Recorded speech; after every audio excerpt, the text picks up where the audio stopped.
घनसावंगी आणि अंबड या 2 तालुक्यामध्ये साधारणतः 80 गावांची तपासणी समितीने पूर्ण केलेली आहे. साधारण किती अनुदान मिळालंय? ते आतापर्यंत वाटप झालंय किंवा काही निधी शेतकऱ्यांना पोहोचलाय?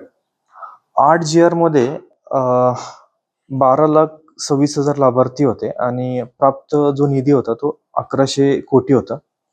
त्याच्यापैकी 10 लाख लाभार्थ्यांना साधारणतः 983 कोटीचा जो निधी आहे तो DBTद्वारे त्यांच्या खात्यावरती वाटप झालेला आहे.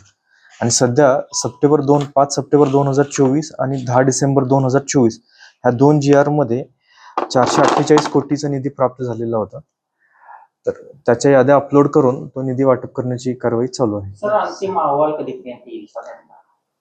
समितीला साधारणतः अजून 1 महिना हा कालावधी लागेल चौकशी पूर्ण करण्यासाठी.